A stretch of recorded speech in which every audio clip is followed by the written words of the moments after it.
In those youthful years, if you cannot learn to be alone, you will forever remain a lonely child.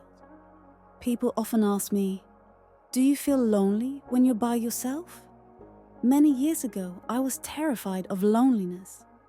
When alone, I found no joy in anything. I forced myself to do something, anything, but I discovered I was like an insomniac. My spirit utterly drained. Loneliness felt like anxiety, like standing on a stage that wasn't mine, stumbling awkwardly under the gaze of countless eyes. I wanted to escape but couldn't, left only to wish the performance would end quickly. Yet the truth was, the performance had only just begun. To escape this unbearable state, as a child, I craved the company of friends.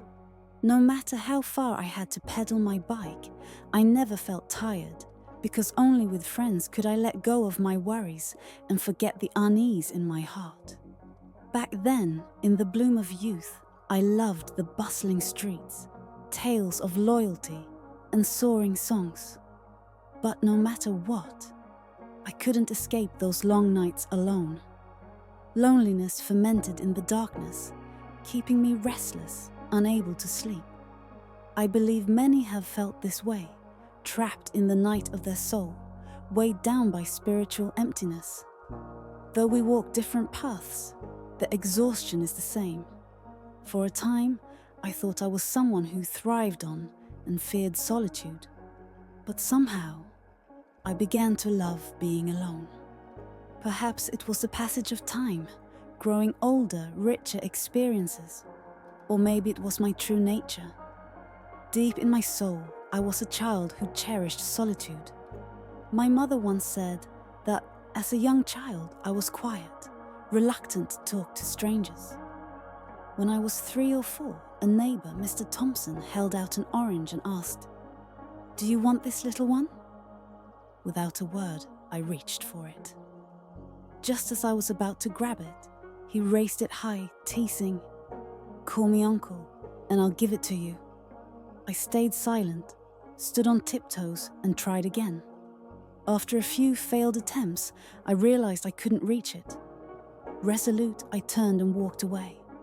Seeing me leave, Mr. Thompson hurried after me, saying, "Here, take it."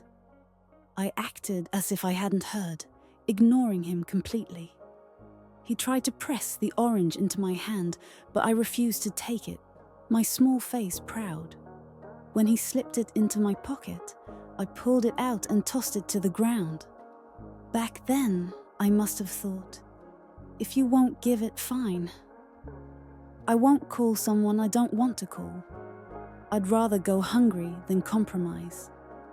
Even as a child, I had that stubborn streak. Worried I might be too withdrawn, my mother often encouraged me to talk, urging me to greet elders and acquaintances. But later, she noticed that with close family and friends, I was a chatterbox. Now, whenever I prattle on beside her, she snaps, "Quiet down, go play somewhere else." Looking back over the past 20 years, I haven't changed much from that initial self. I'm still reserved with strangers, but can't stop talking with close friends. The restless, uncomfortable days were confined to my teenage years. The uncertainty of the future, present struggles, and the puberty of my body intertwined, leaving a deep imprint of loneliness. But outside that period, I was born to embrace solitude. Many equate loneliness with solitude, but I don't see them as the same. Loneliness is not solitude. The difference lies in the richness of our thoughts. Those with vibrant inner worlds often relish being alone, savoring their private moments. In contrast, those with barren thoughts dread solitude, overwhelmed by an emptiness of the soul, even a sense of nothingness in life. Their minds, hollow, led to exhaustion, apathy, and an inability to break free. Now, if someone asks, "Do you feel lonely when you're alone?" I'd say, I feel solitary, but never lonely. After years of living, I've grown calm and composed when facing solitude. Everything returns to stillness after reaching its peak. Speech, relationships, all follow this rhythm. I believe if you cannot learn to be alone, you'll remain a lonely child forever. Life, at its core, is a solitary existence. Perhaps we all long for a world of our own, free from disturbance, constraint or control. A space where we can do as we please, unburdened and soaring. When someone presses me, "When did you start liking being alone?" I think it was when I got my own room. In 4th grade, my family rebuilt our house, and I finally had a space of my own, about 7 or 8 square meters, with just a bed and a desk. Yet, I was thrilled, because at last I had a corner that was truly mine. From then on, I began to love the feeling of being alone. As a child, my parents were strict, especially about schoolwork. After finishing homework, I had to keep reading, even during summer or winter breaks. In those moments, I felt deeply wronged. While other kids played outside, I was stuck at home with books. The more I thought about it, the sadder I grew, and my studying suffered. Most of the time, I read to appease my parents. That's when I began to resent formality. Sitting at my desk, skimming books, or practicing handwriting all morning, I retained little. I was only signaling to my parents, "I've studied all morning. Can I play this afternoon?" Eventually, I realized this was a waste of time. Instead of pretending for my parents, I decided to do something that made me happy. So, I locked myself in my room. This felt exhilarating. I don't know if having my own room was a lonely act, but it never scared me. On the contrary, it made me feel safe, not just from my parents' scolding, but from the shame of deceiving myself. I loved lying on my bed, dreaming up fantastical stories, imagining myself as a TV hero, pondering who I'd become when I grew up, plotting how to stand up to bullies once I was stronger, or even scheming to catch the eye of the class's prettiest girl. Though I was just a 4th grader, my mother's knocks often interrupted these daydreams. I'd cautiously slide off the bed, shift in my chair to make it creak loudly enough for her to hear, pretending I was studying. Then I'd open the door. She'd always ask, "Why do you lock the door?" I'd reply, "I don't like being disturbed." Indeed, I hated interruptions. Not because I was studying, but because I didn't want my imaginary world disrupted.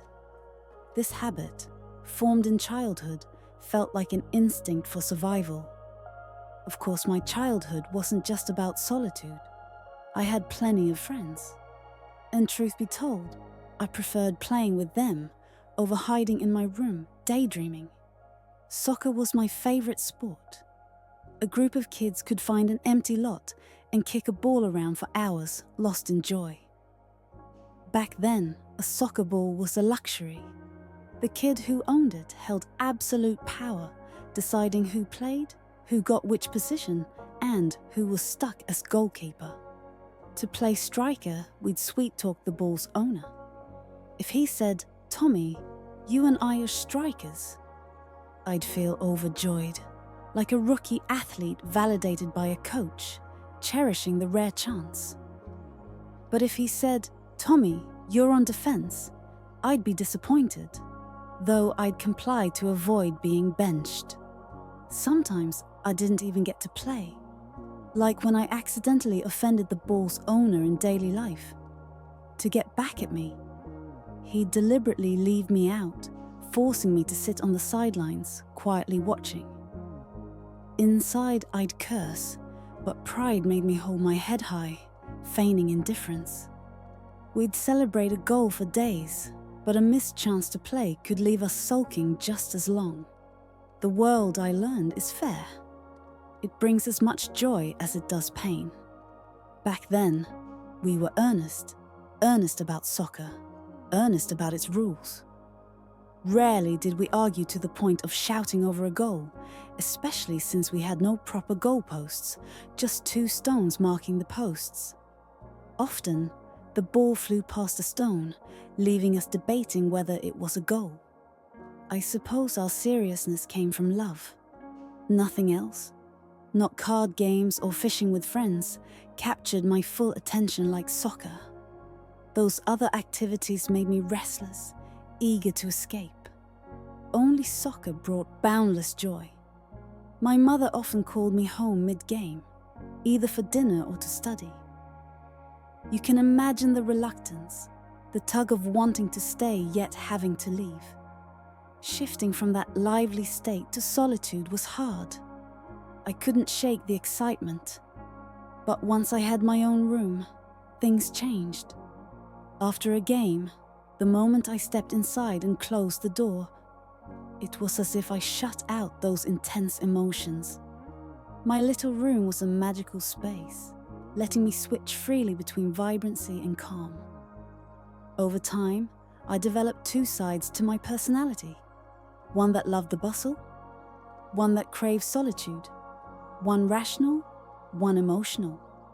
Though opposites, I cherished both equally. Learning to navigate these states naturally made me optimistic, especially when feeling lonely or dealing with difficult people. I knew that no matter the situation, I had to face it.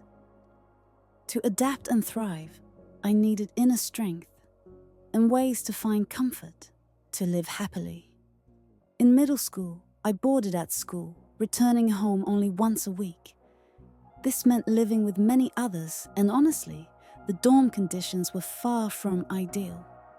8 people crammed into a small room. Larger ones held 20, even 30, with bunk beds packed tightly, offering no privacy. On the first night, as school began, students from different villages were strangers, barely speaking. I knew most, like me, couldn't sleep easily. It was our first time boarding, our first night away from home. Amid the novelty, I felt homesickness. Despite classmates nearby, I was lonely in this unfamiliar place. The lonelier I felt, the more I missed my little room. The more I missed it, the harder it was to sleep. The harder it was to sleep, the lonelier I became. This cycle fed itself, and I couldn't suppress my emotions. The darker the night, the lonelier I felt. Closing my eyes, tears would slip out. Though it was pitch black, I feared others noticing, so I quietly wiped them with my blanket. My middle school was a private institution, with only 3 7th grade classes, admitting just the top 200 students in town. Tuition was $500 higher per term than public schools. In our rural area, economic constraints meant many bright students couldn't afford it. My family wasn't wealthy, but my mother valued my education above all. Without hesitation, she enrolled me, and I secured a spot, ranking 43rd in the town. Yet reality fell short of expectations. At this school, my grades didn't improve. Many factors contributed, but the main one was homesickness. Poor sleep left me unable to focus in class, so I often zoned out. This made it hard to grasp key points in lessons. Sometimes teachers called on me to answer questions. Usually I'd freeze, unsure what to say, standing silently with a flushed face awaiting a scolding. Later, I noticed this was common in our class.